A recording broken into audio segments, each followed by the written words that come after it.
Hey, what's up everybody? This is Royce from Pedal Metal. Welcome to my channel. Today I'm going to be doing an install of an IPD rear anti-sway bar for my 2010 VOLVO S80 V8. From what I read online, people said it's one of the best modifications you can do, best bang for the buck I should say. And it's very, very noticeable. One of the very first things you should do to these cars, and I know quite a few people, and I read the reviews, said right away you can tell a difference. Amazing difference going around corners and curves.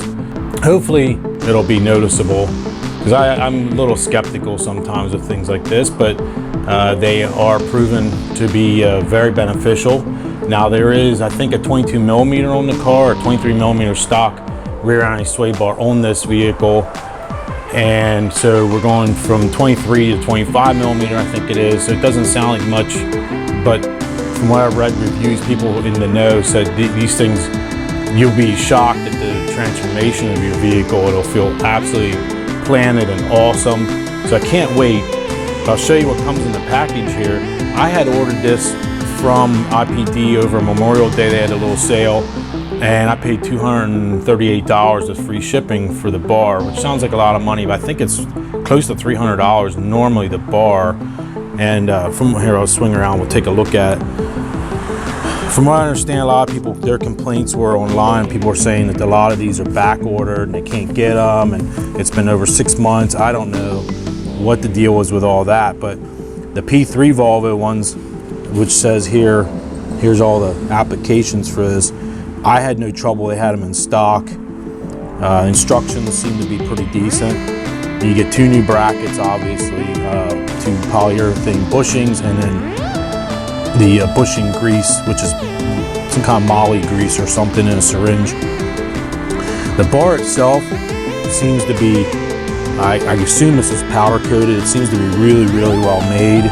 I mean, like anything, you get what you pay for, and I think it looks pretty awesome. They even included 2 IPD stickers in the box, which I know they didn't have to do that because they're actually $1 or $2 a piece, but there's 2 of them in there, which is cool. All right, so this should be pretty easy. It's basically all you need is 13 millimeter socket or a wrench, and that's it. And now they say torque wrench here as well. And it says jack and jack stangs. I'm not sure what that, I think it's supposed to be stands, jack stands, jack Mustangs.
All right, just wrapping this up now.